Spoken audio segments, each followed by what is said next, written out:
Hello, and thank you for listening to my talk about REK. I'm going to start this presentation with a whistle-stop tour of the Commission's history, before using REK's notebooks as a platform from which to explore more of the collections we hold here at the archive. I'll conclude by providing information on how you can see these collections yourself, both online and in person, global pandemics permitting. By the beginning of the 20th century, there was a growing awareness in Britain of the need to record, preserve, and protect buildings and the records pertaining to them. For example, the National Trust was established in 1895, the Victorian County History in 1899, and the British Records Association in 1932. The Royal Commission, along with its counterparts in England and Scotland, was founded in 1908 and was charged with creating inventories of monuments worthy of note. This awareness of the need to care for the built environment was brought into sharp relief in 1941. At the height of the Blitz, a group of people came together to form the National Buildings Record. Their aim was to record the highlights of Britain's architectural heritage in case the building succumbed to an air raid. As you can see from this image of St Mary's Church in Swansea, that threat was very real. The NBR carried on with this task until 1963, when it merged with the three Royal Commissions to form the National Monuments Record for England, Scotland and Wales respectively. The combination of information from the RCAHMW and the NBR thus formed the nucleus of the National Collection of Information about the historic environment of Wales. That is, the National Monuments Record of Wales, held here in Aberystwyth. By the early 1980s, the National Monument Record of Wales had received the bulk of the NBR material and employed its first specialist record staff. The collection continued to accumulate materials produced by the Royal Commission's professional investigators, commercial bodies, academic institutions, and private individuals like REK. In 1993, the Royal Commission went digital by creating a live and constantly updated computer database of geographically referenced entries encompassing archaeology, architecture, maritime and industrial sites from the earliest times to the present day. 10 years later, Cofline was launched, an online database of the National Monument Record of Wales collection, which at the last count included over 1.25 million photographs, 70,000 plans and drawings, 50,000 historic maps, and thousands of surveys and reports. Many of these items were either born digital or have been digitized and are now available to view on Cofline, but we'll come back to that later. Antiquarians have two main characteristics. They are generally amateurs, as opposed to professionals like historians and archaeologists, and they consider the study of historical physical material to be just as important as the study of historical documents and manuscripts. As T.B. Kendrick wrote of the 16th-century antiquarian John Leland, the success of his book Britannia depended far less on linguistic and historical scholarship, necessary though this was, than on the determination of the tough itinerant antiquary to go out into the country and look at places with an open-minded and all-embracing interest. Richard Kay was undoubtedly eager to look at places with an open-minded and all-embracing interest. From the 1930s until 1990, Kay spent his spare time on a series of walks and drives around Wales and sometimes elsewhere in the UK. His handwritten notes and beautiful pencil sketches fill 39 notebooks, which are now held at the National Monument Record of Wales. These books meticulously document a wealth of archaeological, architectural and antiquarian detail, and include a good deal of important information about fixtures which may have since vanished or are not noted elsewhere. Today I have chosen to focus on two churches in Ceredigion, Holy Cross Church in Munt and St Dynas Church in Llanynna. These two sites appear consecutively from page 955 to page 969 in his notebook Arc Notes, Series 3, Volume 11, which was written between May 1960 and February 1962. Kay's notes on a particular site usually begin with observations about the surroundings before describing the site itself, then focusing on specific interesting details. In the case of the Holy Cross Church in Munt, his notes open with a vivid description of its surroundings. Above the bay and at the foot of the mount is the little whitewashed church. It stands alone in a small, rectangular banked enclosure away from any road. The only other buildings in the locality are sited at some distance inland. I think the sense of isolation is well expressed in this sketch. You can clearly see the church in its yard standing alone in an enclosed field.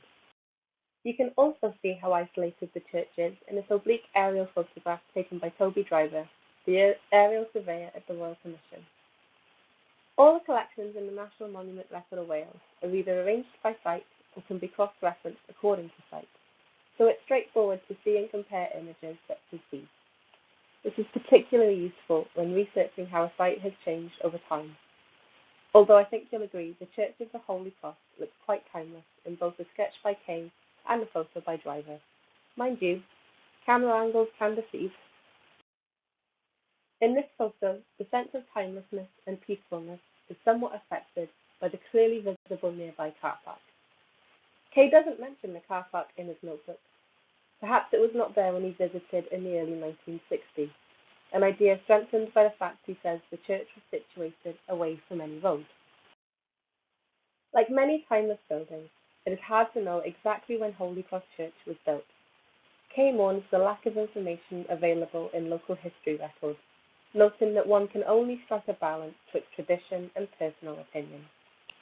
While Steelard Davis puts the date of origin at around 1380, there was also a long-standing and strongly local tradition the church had stood there from the age of the saints. On balance between tradition and personal opinion, Kay seemed to side with the locals, claiming it was possible the church was indeed a halting place for pilgrims on their way north to Barnsley along the coast, especially as one could see Barnsley Island on a clear day, and the dedication to the Holy Cross is unusual and would seem to be a sign of antiquity. Whilst Codline's site entry describes the font as a square scalloped font bowl with cylindrical stem and squared base dating to the 12th century, Kay goes into more detail. He notes that it was built from Castelli stone, foreign to the locality. Importantly, he states that the origins of the font are disputed. Whilst Professor Tyrrell Green and M.D. Corot pronounce it a fine example of Norman work, in RCAHMW it is described as being of genuine Pembrokeshire type of the 13th century. Although he does not always mention the sources of his information, Richard Kay does reference at least some of his material. This makes life easier for future researchers to find the article he refers to and to make their own judgments twixt tradition and personal opinion. Indeed, the National Library of Wales' programme of digitising journals means that you can view these articles yourself online at journals.library.wales. The attention to detail in Kay's notes is remarkable, and he records information that could easily have been lost. For example, we learn from his notes that the two candlesticks on the altar were made by local woodturner James Davis of Aberteidd. If you would like to know more about the Holy Cross Church in Month, the NMRW holds many resources you can browse. These include photographs like this one, sketches, descriptive accounts, and information about the wall painting. The church featured in this sketch by R.E.K. is not the original St. Inna's Church. I have included this site as a good example of the effect of coastal erosion over the centuries. According to Kay, the first church of St. Inna is situated on a bank of boulders or fragmented bedrock known as Darganfyddwch. This is supposed to have been dry land within comparatively recent times, but at high tide, the site of the first church is now nearly a third of a mile out to sea.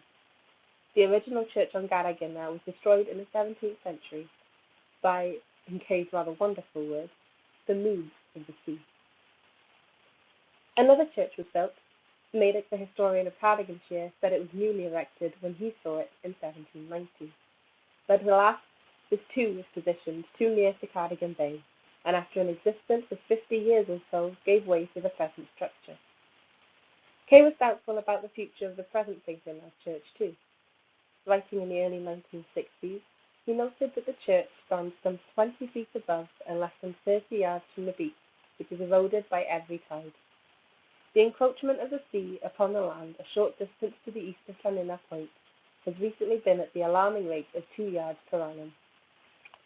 The site description for St. Inna's Church on Codline also notes the church's precarious position. Ordnance survey mapping in 1888 shows the high water mark up to 100 metres further seaward, meaning that St Inna's Church would have been further inshore at the time, although the coastline itself appears to be unaltered.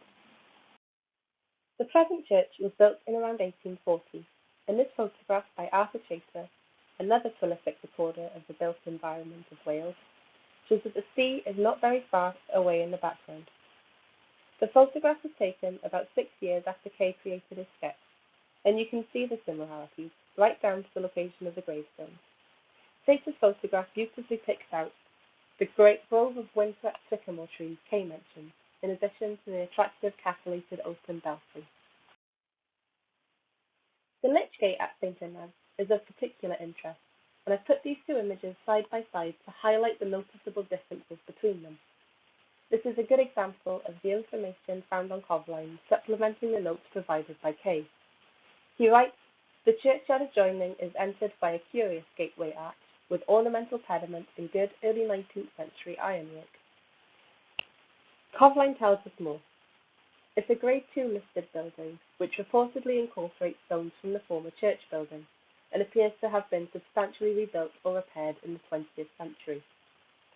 This repair may explain the stark contrast between these two images. The gate is arched, and there is a gap between it and the archway in Kay's sketch, whereas in the postcard the gap has been filled in. There is also an ornament in the middle of the top of the gateway in the sketch, which is missing from the postcard. Unfortunately, the postcard is undated, so we cannot know for sure which is the earlier image. However, because Kay does not mention any restoration work and believes the ironwork dates to the 19th century, I'd suggest that his image depicts how the lich gate looked pre-restoration. We hold 14 individual archival items relating to St Inna's Church at the National Monument Record of Wales. These include archaeological evaluation reports and photographs. I hope you enjoyed our brief delve into the notebooks of REK. All the information in this presentation is available online through the Covline website. I would like to conclude this talk with a quick guide to accessing digital and hard copy archives held by the National Monument Record of Wales. The image you can see here is the home page of Covline. If you type month into the search bar, you will find a list of 15 sites and 97 archival items relating to month, including month church, which was discussed earlier. The number next to the box, 73, shows how many archival records we hold on the site, whilst the photo logo indicates we have 25 digital images of the site available. So if we click on the site record will appear. This page shows a zoomable map with the location of the church clearly labelled, in addition to a description of the site and a few key facts such as the period in which it was built and the county in which it is located. There are 4 tabs on this page. If you click on Images, the 25 digital photographs we have of Holy Cross Church will appear. Here you can see some of the images I used earlier in the presentation, as well as some more aerial photos. When you click on an image, for example the first one in the top left corner, you will see a larger version of the image and a further information hyperlink, which will lead you to our shiny new iBase website. iBase is a really useful site where you can access most of our digital information. This can include born digital records like the more recent oblique aerial photos and archaeological reports, but it also includes hard copy records that we have digitized, such as this one, which is a copy of a photograph by David John Fryer taken in the early 20th century. If you fancy whiling away a few hours, I can recommend clicking through the other items like this bar at the bottom of the screen, which often leads to fascinating accidental discoveries. You can browse iBase by using the field search feature. I find the most useful field to search through is description. If you write K in the description search box, you can find the very notebook I used in this presentation, digitized in PDF format and available to read page by page. In the list of other items like this, you can see his other notebooks containing details and sketches of his tours around Wales. Going back to Covline and to the site record for Munt Church, you will see one of the other 4 tabs is labelled Archive. This will show you a catalogue of all the sources, both hard copy and digital, we have relating to Munt Church. along with a brief description of the item. Should you wish to view any of the hard copy records, our reading rooms are now open, although the hours are restricted and you must book in advance so staff can retrieve the requested archival items for you. It's quite simple to get in touch, to book a slot in the reading room, to request a scanned copy of an item, or even just for some helpful advice. You can either ring us using the number on screen, or fill in the little inquiry form shown on the right. Thank you for listening. I hope you found the notebooks of REK as fascinating as I do. Diolch.